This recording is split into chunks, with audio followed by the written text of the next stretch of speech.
Hello everyone, and welcome to the Do-It-Yourself Gourmet. Today, we are doing a mushroom omelet. Now, we're going to skip past the how to saute the mushroom part. I have a video for that if you want to check it out, and it's quite informative about how to get them where you want to get them. And so we'll start them here, flip them over a few times, and then we'll go to the end where they're already cooked and we're adding in the egg.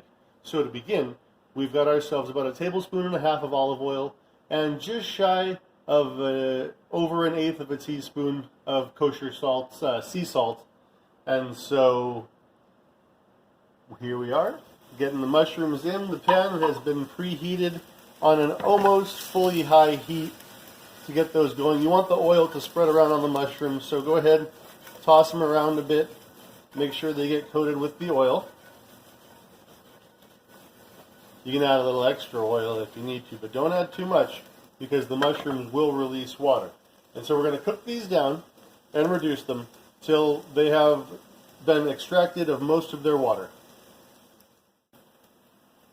Alright, we are coming back in here about 5 minutes later on a slightly higher than medium heat.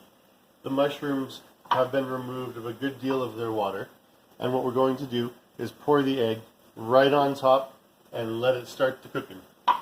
We're going to turn the fire back up to high because a good sear on the egg gets a nice surface on the omelet.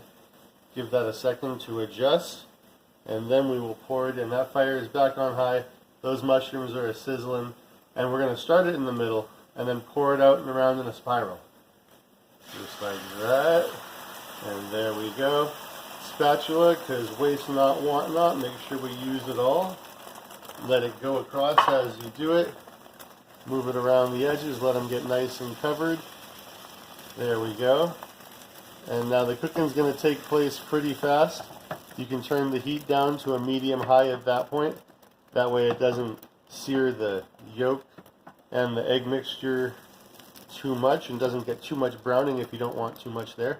We're going to let that cook.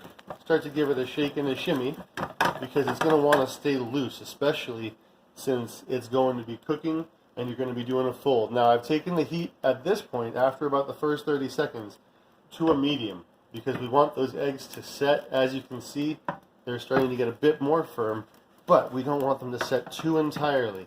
So we're going to use it, move it around, give it a little something to do towards the end, and help those eggs to set just right in place.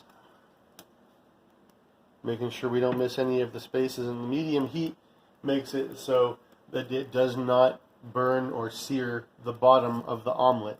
As you can see, it's getting to be a nice golden brown, so we're going to flip it once and then make sure we've got it nice loose, and then we're going to get it towards the edge right like that, and then give it another flip right around.